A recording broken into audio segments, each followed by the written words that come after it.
How M.G.T.O.W took over. I know you probably clicked on this video because of the thumbnail. Tell you what, it's not clickbait. Welcome to One Mail, and hello, everyone. In this video, we discuss the rise of M.G.T.O.W, the truth behind this context, and how feminists help make it possible. Make sure to stay tuned in and kindly hit the like button and subscribe to see more videos like this.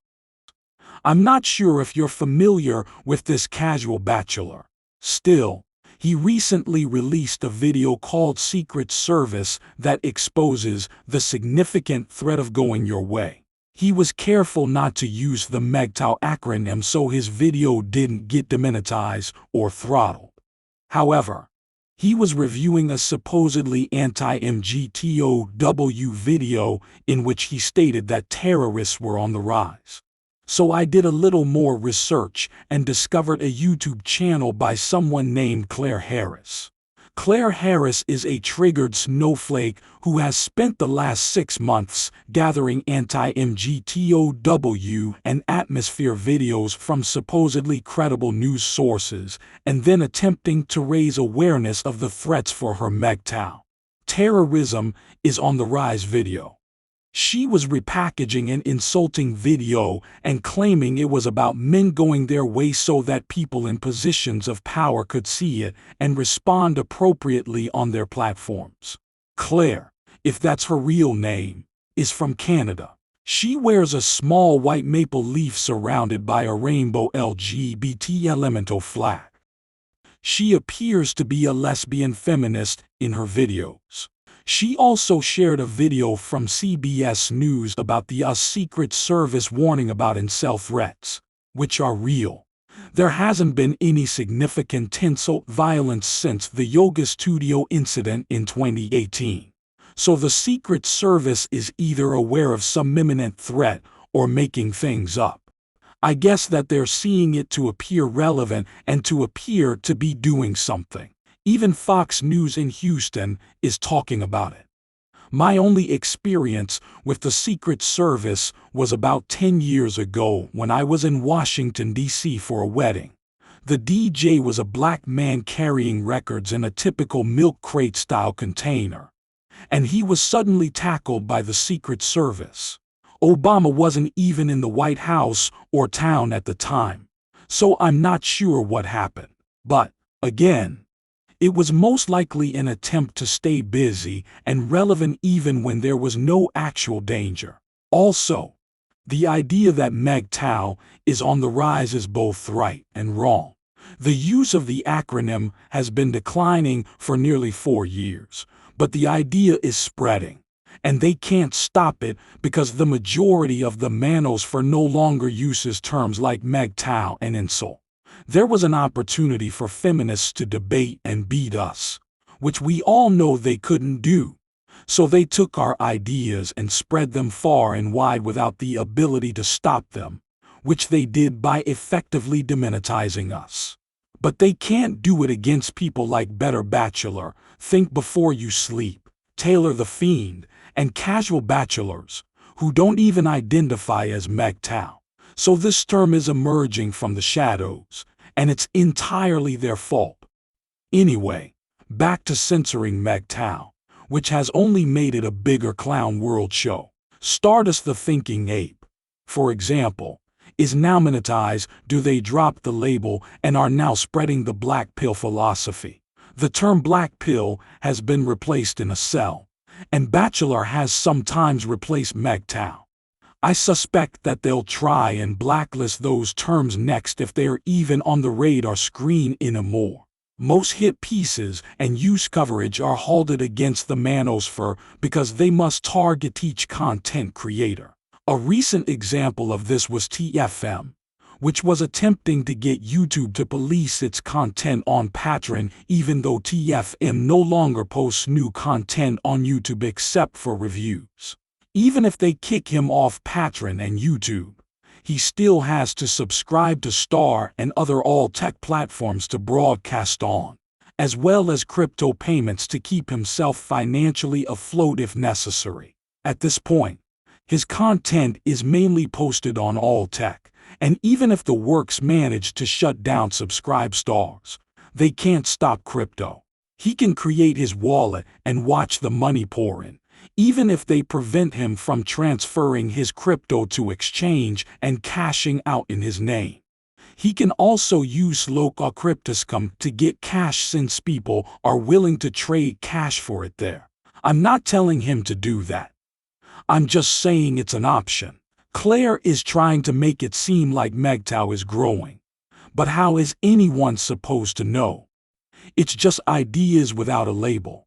It's like if Nike made millions of shoes but didn't put a brand on any of them and just put those shoes in stores.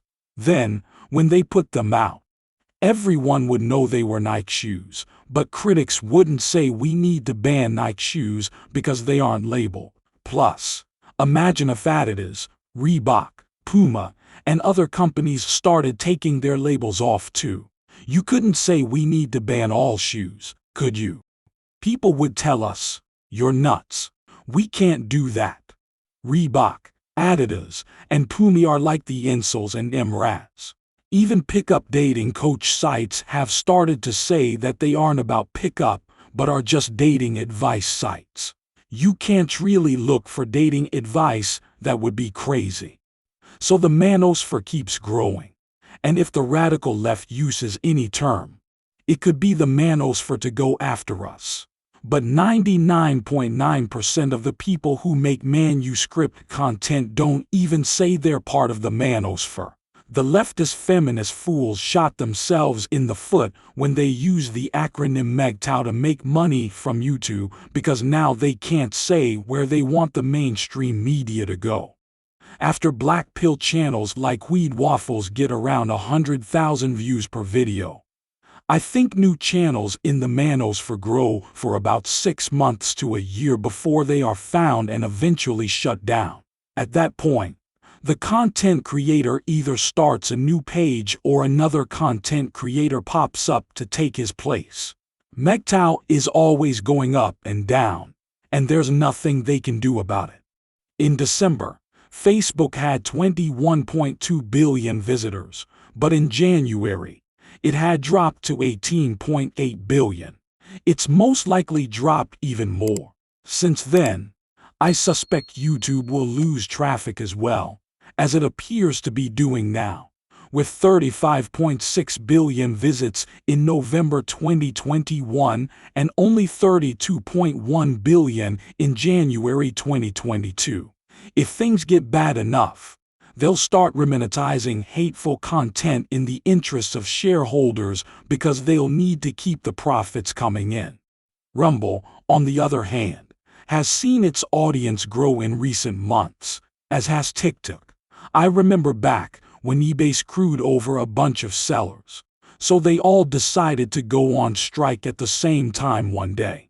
They threw many off the platform that day and asked them to return a month later.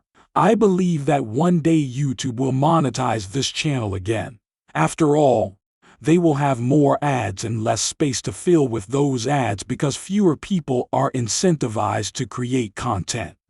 After all, they need 1,000 subscribers to get paid, so people are moving on to other things. Many of us have previously discussed how YouTube would morph into MGTOW, and it appears that this is finally happening. In the video that the casual Bachelor reviewed, they say that the way to identify radicalized men is to conduct what is known as a behavioral threat assessment, which can locate ideological points of view by asking you questions like, do you believe that men should have rights? And do you believe that the wage gap is real? If you have answered truthfully that the wage gap exists, but you provide valid reasons for it other than misogyny, I'm sure your threat assessment level will be high. Or suppose you believe men don't have the same rights as women. In that case, you're denying patriarchy, which means they should lower your social credit score or something because you sound like you won't be giving women the preferential treatment they believe they deserve. When I think of a behavioral threat assessment, I imagine them putting you in a room and asking you about a tortoise on its shell upside down. And if you don't flip it over, they'll ask you about your mother. The threat assessment guy in the video looks like the Simpsons comic book guy, and the Manosphere expert himself looks like an insult. It's ironic because I didn't see that one coming. He claims that men in the Manosphere are motivated not by violence, but by an inability to form relationships, and that early intervention can prevent violence. However, there are millions of incels currently available. How is the Secret Service going to investigate all of them to determine whether or not any of them are going to commit a violent act? In the distant future, will it be necessary for men to report their relationship status to maintain their good standing in the community? I believe that the argument that single men should not be armed because they might go postal if they can't touch anything is a ruse that is being used to remove weapons from the general population. I believe that this argument is being used as a ruse. I think the whole thing is happening because the government is worried about people in the hills talking about starting a revolution. Even Joe, who sleeps most of the day, is aware that the plot has taken the fourth turn, and he anticipates that things will soon become violent. As a means of retaliation, he increased the proportion of women serving in the armed forces. That will be handy if the entire generation of insulted people becomes rowdy. Think about what would happen if they sent a platoon of pantyhose after them. There is a good chance they would capture all women and sleep with them. Once again, the person proposing the assessments and behavior is similar to the comic book guy from The Simpsons. We don't need more fat guys with ponytails telling us that we're dangerous just because some of us can't get any tail. Regarding Claire Harris, all I can say is that you've done a fantastic job of becoming a source of topics for casual Bachelor, enabling him to disseminate his content all over the internet. These days, there are a great many channels that discuss female psychology without employing the M.G.T.O.W acronym in any way. If a significant number of well-known content creators from M.G.T.O.W were to leave the platform, Claire's channel would be rendered obsolete because no one would be familiar with the concept of M.G.T.O.W. Unfortunately, it will inevitably continue to spread. Anyways, that's all for today. Once again, remember to hit the like button. The way the left attempted to smash M.G.T.O.W and splinter it into millions of tiny pieces spreading fast and wide and impossible to ring the bell. Thank you for taking your daily dose of red pills. And remember that a red pill a day keeps the leftists who realize they screwed themselves over by attempting to destroy us away. So, have a good rest of your day, and cheers.